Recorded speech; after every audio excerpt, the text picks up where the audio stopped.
Good evening. Today I want to talk about nutrition in particular. I told you I can't get tired of maybe teaching you, maybe showing you what we are supposed to do, things that will grow, things that will make you love the farming. I know one of the challenges, because me most of the time I look at what the challenges are in the business. Then after knowing what the challenges are, I definitely help you out because I've gone through it. I've done goat farming for long, and now we are going to scale it up. Right in the background here, you're seeing lines of certain grass. Some of you call it mugusha, some of you call it sugergraze.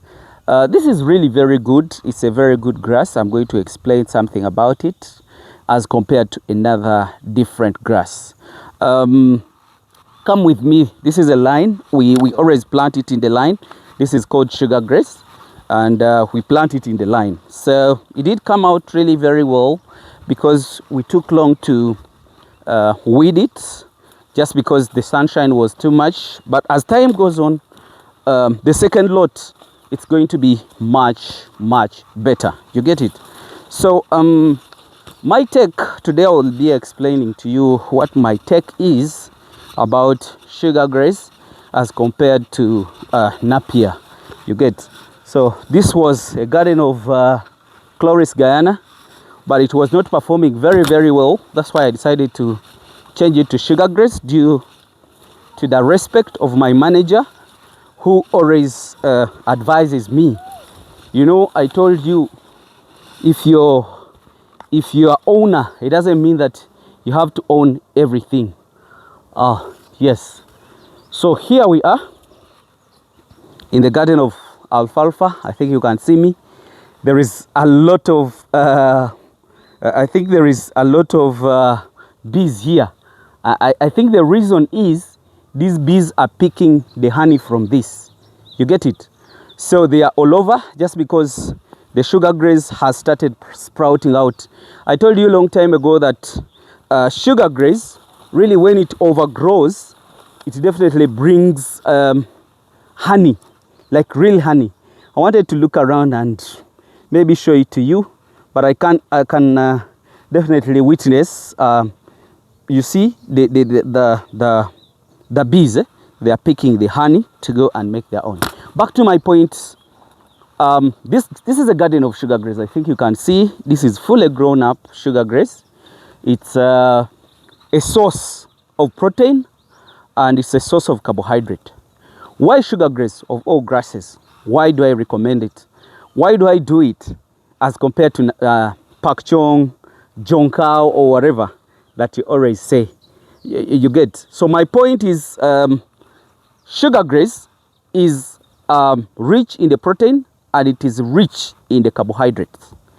But what I really love about it, it goes extra step and also has the grain. You know, in the nutrition, you guys who are dealing with feeds, you know what grain does to the animals. It is source of energy, source of protein, and also it helps in digestion. That's why when we are mixing, we always put in grain of broken maize.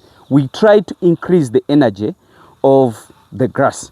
So my point of showing you this is, I want you to look at this height and the stem. This stem is like sugarcane. This stem is like jonkao. This stem is like sugar nappier, or sugar nappier, like the way you call it. So, but what is the more advantage of this is the grain on top of this. The grass, the acre of sugergraze, when you use a planter, if you use a planter, it is a standard measurement that it puts down. And if you use our, manual, like human beings, this is what comes out. And if you do an acre of sugergraze, can give you around 20 tons. Like tonnage, it gives you per harvest of 3 months for the first time, and other times you will be harvesting it in 2 months. So that means if he's giving you 20 tons of this, because when we are doing silage, we crush everything. So entirely, if this can give us the entire acre, if it gives us 20 tons, if a goat is feeding 1 kilo or 2 kilos of this per day, that means you can really give a lot of animals. We shall go under the calculation of that, because if a goat is taking, let's say, 1 kilo of this, because remember, this is not a main course of the feed. No, this is a supplement. It's a stomach filler. You get? So after the goat eating all the grasses and so on, the powder, the dry matters, it comes back to this to fill up the stomach. Because I told you a long time ago that a goat can eat 2 kilos of the dry grass, maybe a quarter of the concentrate. Then this, if it adds on a kilo or 1.5 kilos, a goat will go into 4 kilos probably. So this just fills up the stomach, and it gives in, it is the dry grass that helps to actually suck or to digest this or to utilize the nutrients in this. But if you give it directly, the small ruminants cannot convert this into nutritional values that you need an animal to have a balance. Some of you that have fed it as the main course, I think the effect, you've seen it. Animals grow the belly and they don't have muscles. Why? It's not because the nutrients are not there. They are there, but the body of the animal, sorry, the rumen of the animal cannot utilize it, cannot break and utilize silage because it's a big surface.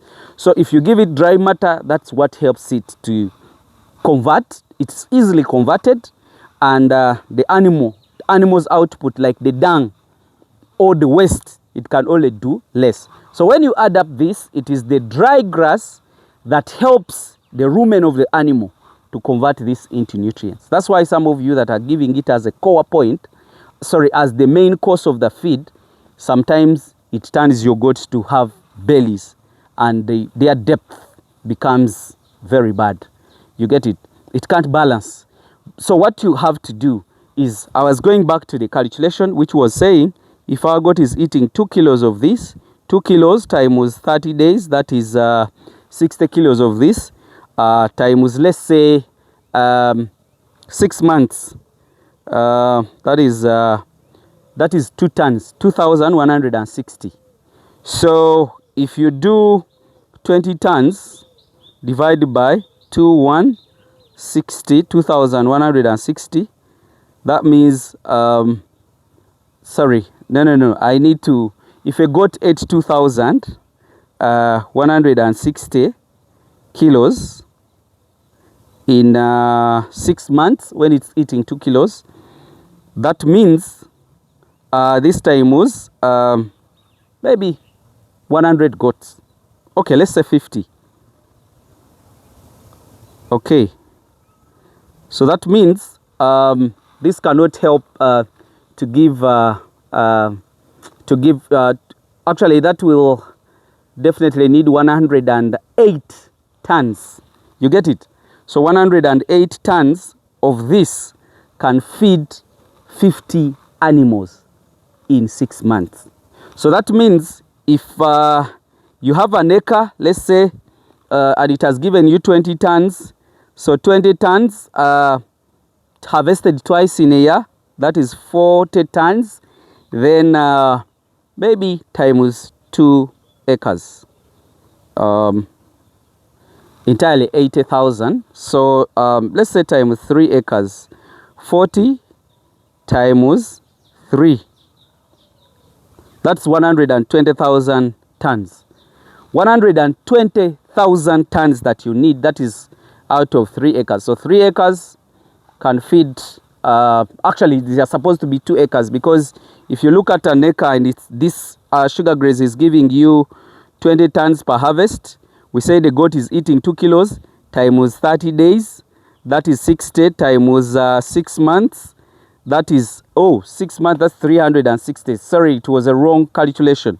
We want to get back. If a goat is eating 2 kilos times 30 days, that is, times 30 days, 2 times 30, that is, 2 is the kilo that it can eat per day, 30 is the days in a month.